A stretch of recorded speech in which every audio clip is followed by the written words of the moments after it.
लालू यादव की बेटी और तेजस्वी यादव की बड़ी बहन रोहिणी आचार्य सिंगापुर से भारत लौट सकती हैं, लेकिन इस बार बड़ी प्लानिंग के साथ। उन्होंने जो ट्वीट किया है उसके तमाम मायने तो निकाले जा रहे हैं, लेकिन अंदर की खबर क्या है हम समझेंगे पीओ भारत पर और जानेंगे कि रोहिणी आचार्य का बिहार प्लान आखिर है क्या। नमस्कार, मैं अर्पिता, आप देख रहे हैं पीओ भारत। हमारे साथ चर्चा में है प्रदीप कुमार, पॉलिटिकल आइडिया के संपादक हैं। सर, आपका बहुत बहुत स्वागत है। बहुत क्या बहुत लगता है धन्यवाद। सर, रोहिणी ने सिंगापुर से जो बड़ा मैसेज भेज दिया है, क्या अब लालू यादव की न सिर्फ संपत्ति बल्कि राजनीतिक संपत्ति पर हक के लिए रोहिणी आचार्य बिहार लौट सकती हैं? क्या तेजस्वी यादव को बड़ा चैलेंज मिल सकता है? आपको याद होगा अर्पिता, मैंने पिछली बार भी कहा था कि ये लड़ाई कोई व्यक्तिगत लड़ाई नहीं है। ये जो आम परिवारों में होता है कि भाई और बहन के बीच विवाद हो जाना या फिर ननद और भौजाई के बीच विवाद हो जाना, ऐसा कोई ये झगड़ा नहीं है। ये झगड़ा है सत्ता का। ठीक है, सत्ता की कुर्सी के लिए झगड़ा है। और सत्ता में संपत्ति भी एक माध्यम होता है, क्योंकि लालू प्रसाद यादव ने सत्ता के लिए, सत्ता जब तक रही उनके पास तो संपत्ति ही बनाया है। ठीक है, तो सत्ता और संपत्ति दोनों महत्व रखता है। देखिए, पिछली बार भी रोहिणी आचार्य जब लोकसभा चुनाव हार गई थी, हारने के बाद दोबारा जब विधानसभा चुनाव से कुछ दिन पहले वो लौट कर भारत आई थी, तो उसके पीछे एक मकसद था। मकसद ये था क्या? मकसद था सीधा विधानसभा चुनाव लड़ना। रोहिणी आचार्य का एक मकसद था, उसमें वो असफल रही। ठीक है, और माना तो ये भी गया कि लोकसभा चुनाव के दौरान भी जो है रोहिणी आचार्य को हराने की साजिश की गई संजय यादव के द्वारा। और संजय यादव का मतलब तेजस्वी यादव होता है। संजय यादव का मतलब संजय यादव नहीं होता है। संजय यादव का मतलब तेजस्वी यादव होता है। रमीज का मतलब तेजस्वी यादव होता है। ठीक है, तो रोहिणी आचार्य को हराने की योजना रणनीति बनाई गई। उसके बाद रोहिणी को भी लगा कि अगर हम विधानसभा चुनाव लड़ें और आने वाले दिन में जिस प्रकार से कई घोटालों में मुकदमे चल रहे हैं तेजस्वी यादव के खिलाफ, चाहे वो आईआरसीटीसी घोटाला हो, चाहे आय से अधिक संपत्ति का मामला हो, चाहे वो लैंड फॉर जॉब का मामला हो, ये तीन मुद्दे तो, तीन केस तो बड़े केस है। इसमें कभी भी कुछ भी फैसला आ सकता है।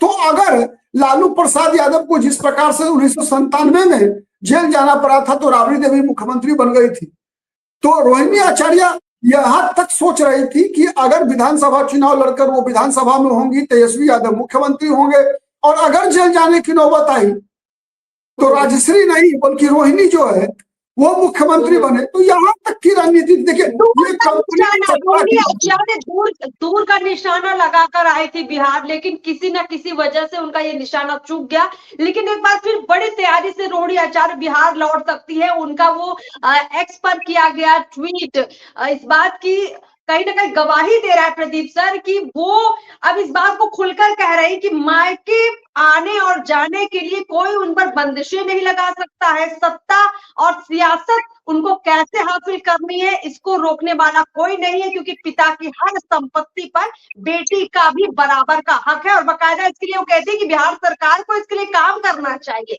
साफ संदेश है कि रोहिणी आचार्य अब कुछ भी करेंगी, लेकिन इस बार राजनीति में लौटेंगी तो तेजस्वी के लिए बहुत मुश्किल हो जाएगी। प्रदीप सर, तेजस्वी के जो करीबी लोग हैं, चाहे वो संजय यादव हो या पार्टी के और बड़े लोग हो, रोहिणी आचार्य को लेकर कोई बहुत अच्छा नहीं बोलता है। आप उनसे सवाल कीजिए, वो हमेशा रोहिणी आचार्य के सवाल को टालते हैं। इसका मतलब साफ है कि तेजस्वी की राजनीति को रोहिणी आचार्य से भी खतरा है। तेजस्वी को डर अपनी बहन से लगता है कि जो सिंहासन है उनकी बहन उस सिंहासन पर बैठ सकती है उनको हटाकर। अगर ऐसा होता है, बिहार लौटती है रोहिणी आचार्य, तो क्या वाकई में राजद के अंदर ज्यादा महत्व रोहिणी का हो सकता है आने वाले दिनों में? क्या पार्टी के अंदर लालू यादव इस बदलाव को मंजूरी देंगे कभी? अच्छा, एक बात बताइए अर्पिता, मैं आपसे ही सवाल करता हूं। आपने 2 दिन पहले संसद में प्रियंका गांधी का भाषण सुना है? जी। आपको क्या लगा नहीं कि प्रियंका गांधी का भाषण राहुल गांधी से ज्यादा बेहतर होता है? ज्यादा तथ्यात्मक था। ठीक है, देखिए होता क्या है ना कि राजनीति में कोई भी अपने खिलाफ अपना विकल्प बनते हुए देख नहीं सकता। ठीक है, केवल रोहिणी ऐसा पहला घटना नहीं है। आप देख रही है कि तेज प्रताप यादव को किस प्रकार से परिवार से बाहर किया गया, पार्टी से बाहर किया गया। आपको याद है लोकसभा चुनाव के दौरान तेजस्वी यादव नहीं चाहते थे कि मीसा भारती पाटलिपुत्रा से इस बार लोकसभा चुनाव लड़े। तेजस्वी यादव की पूरी प्लानिंग थी कि वहां पर भाई वीरेंद्र मनेर के जो विधायक है उनको लड़ाया जाए पाटलिपुत्रा लोकसभा सीट से चुनाव। आपको याद होगा उस दिन यह भी बात कि जब भाई वीरेंद्र के चर्चा चल रही थी चुनाव लड़वाने की और पाटलिपुत्रा लोकसभा सीट से, तब तेज प्रताप यादव का एक बयान, उन दिनों तेज प्रताप यादव तो आरजेडी में भी थे, परिवार के अंदर थे, घर के अंदर रह रहे थे, कि तेज प्रताप का बयान था कि कौन माई का लाल है जो मीसा दीदी का टिकट काट देगा।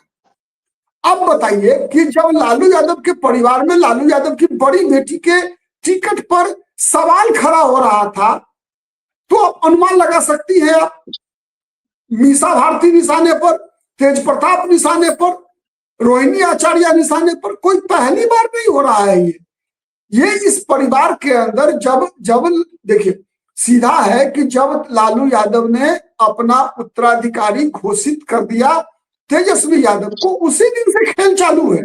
उसी दिन से मीसा भारती को लगा कि भाई मीसा भारती के साथ तो अन्याय हो गया।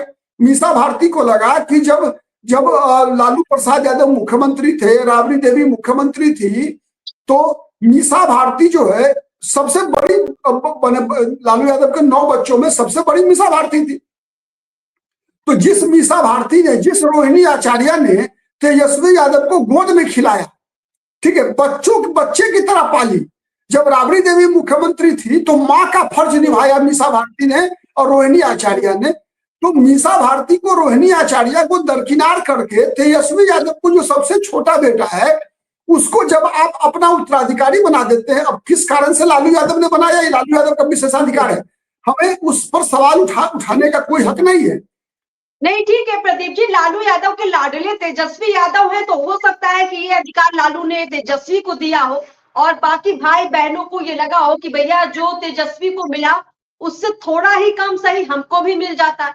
कहीं ना कहीं तेज प्रताप की बात कर लीजिए, उनको भी हमेशा लगता है कि पार्टी में वो नाम भर के हमेशा से रहे। उनको भी जब भी सरकार में आई राजद तो सिर्फ मंत्रालय दे दिया गया और उनको चुपचाप एक मक्खी की तरह बाहर, दूध में पड़ी मक्खी की तरह बाहर कर दिया गया। मीसा भारती भी परिवार और पार्टी को संभालती तो रही, लेकिन दायित्व तो नहीं मिला। रोहिणी आचार्य को भी वही लगा, लेकिन रोहिणी आचार्य जो है सीधी सादी तो है नहीं, तीखी छुरी है, बोलती भी बड़ा गजब का है, और पढ़ाई लिखाई के मामले में हो, रहन सहन के मामले में हो, बाकी भाई बहनों से उनकी कह सकते परवरिश हो या माहौल हो, सब समझती है। और इसीलिए तेजस्वी के लिए मुश्किल रोहिणी ज्यादा बन गई है। प्रदीप जी, अगर वाकई में बिहार में आ गई रोहिणी आचार्य, तो क्या वाकई में तेजस्वी की राजनीति खतरे में आ जाएगी? क्या ये खतरे की घंटी है? क्या लगता है? देखिए, लालू यादव के परिवार का विरासत आज तेजस्वी यादव के साथ है, इसमें कोई दो मत नहीं है। ठीक है, जो भी है, चाहे वो मुख्यमंत्री बन पाए न बन पाए, विपक्ष के नेता ही रहे, ये अलग विषय है। लेकिन लालू यादव की जो भी ताकत थी, वो ताकत, जो बची खुची ताकत है, वो तेजस्वी यादव के पास है। जब तक लालू यादव मुंह नहीं खोलेंगे तब तक वो विरासत न तेज प्रताप को मिलेगा, न मीसा भारती को मिलेगा, न रोहिणी आचार्य को मिलेगा। ठीक है, अब इन तीनों भाई बहन को अगर तेजस्वी यादव से छीनना है विरासत, तो लड़ना पड़ेगा। अब लड़ेगा कौन? तेज प्रताप यादव ने तो लड़ाई का बिगुल फूंक दिया है। ठीक है, अब सवाल ये उठ रहा है कि क्या ये तीनों जो तेजस्वी यादव के खिलाफ है, मीसा भारती, रोहिणी आचार्य और तेज प्रताप यादव, अगर ये तीनों हाथ मिला लें अगर, तो मुझे लगता है कि तेजस्वी यादव को बड़ी चुनौती दे सकते हैं। अगर हाथ नहीं मिला, अकेले अकेले लड़े, तो मुझे नहीं लगता कि तेजस्वी यादव को कोई बाल बांका कर पाएंगे। क्यों नहीं कर पाएंगे, समझिए उसको, क्योंकि देखिए एक सत्ता की भी अपनी ताकत होती है। अब तेजस्वी यादव के साथ एक सत्ता तो लालू यादव की सत्ता है।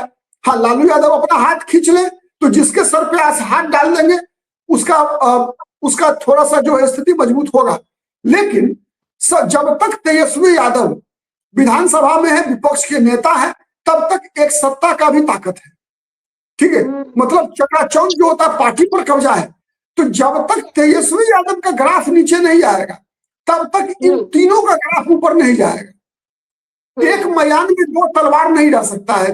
अर्पिता, ठीक है। इसीलिए अगर माने इनको लड़ना है, जीतना है अगर, तो लड़ना पड़ेगा, दूसरा कोई उपाय नहीं है। और अकेले अकेले तीनों भाई बहन रोहिणी, निशा और तेज प्रताप तेजस्वी यादव का बालमाखा नहीं कर पाएंगे, क्योंकि तेजस्वी यादव के साथ अब चूंकि 10 साल से लगातार वो लालू यादव के परिवार के वारिस बने हुए हैं, राष्ट्रीय जनता दल के उत्तराधिकारी हैं, तो तेजस्वी यादव के साथ पावर जो होता है ना वो जुड़ चुका है। आरजेडी का पावर, सत्ता का पावर, मतलब जो लालू यादव के वोट बैंक का पावर, सब जुड़ चुका है उनके साथ। तो इसको नुकसान, जब तक इसको तोड़ने के लिए संघर्ष करना पड़ेगा, सड़क पे लड़ना पड़ेगा, ठीक है। लोगों के सामने साबित करना पड़ेगा कि लालू यादव की विरासत लालू यादव ने दिया नहीं है, बल्कि लालू यादव से तेजस्वी यादव ने छीन लिया है। ये लालू यादव के मतदाताओं को बताना पड़ेगा, क्योंकि आज भी लालू यादव के जो 25 से 30% समर्थक हैं बिहार में, वो लालू प्रसाद यादव को भगवान मानते हैं, इसमें कोई तोहमत नहीं है। तो उस समर्थक वर्ग के मन के अंदर ये शक का बीज डालना पड़ेगा कि लालू यादव बंधक है, लालू यादव ने इच्छा से अपना आशीर्वाद तेजस्वी यादव को नहीं दिया है, लालू यादव को मजबूर किया गया है। अब ऐसा ये तीनों भाई बहन कर पाते हैं कि नहीं कर पाते? आपको याद होगा चुनाव परिणाम आने के तुरंत बाद, एक दिन के बाद की ही बात है, जब तेज प्रताप यादव ने प्रधानमंत्री को एक चिट्ठी लिखा था। उसमें इसी बार की बात मैं बता रहा हूं, कहा था कि मेरे बूढ़े माता पिता खतरे में है, तेजस्वी यादव के पास खतरा है, उनकी जान के ऊपर भी खतरा है। तो अब केवल तेज प्रताप के कहने से नहीं होगा जांच, अगर मीसा भारती जुड़ती है, रोहिणी आचार्य आ जाती है, तो बातें कुछ अलग हो सकती है। अब ये होगा कि नहीं होगा, आने वाले दिन में चलेगा पता। बिल्कुल प्रदीप जी, आहट इसी बात की है कि लालू राबड़ी बंधक है, तेजस्वी यादव के इस तरह के आरोप लग सकते हैं, और तेज प्रताप ने तो बिल्कुल फूका ही है। रोहिणी आचार्य भी अगर इसमें शामिल होती है, मीसा भारती भी शामिल होती है, तो बिहार में राजद की एक अलग दिशा और दशा दिख सकती है, और परिवार के अंदर की राजनीति बिहार की अलग राजनीतिक दिशा को भी तय कर सकती है। चलिए प्रदीप सर, आपका बहुत बहुत शुक्रिया, पूरी चर्चा में आपने कई फैक्ट रखे हैं, बहुत बहुत शुक्रिया। आगे भी आपसे चर्चाएं करते रहेंगे और बिहार की राजनीति को समझते रहेंगे। बहुत बहुत शुक्रिया।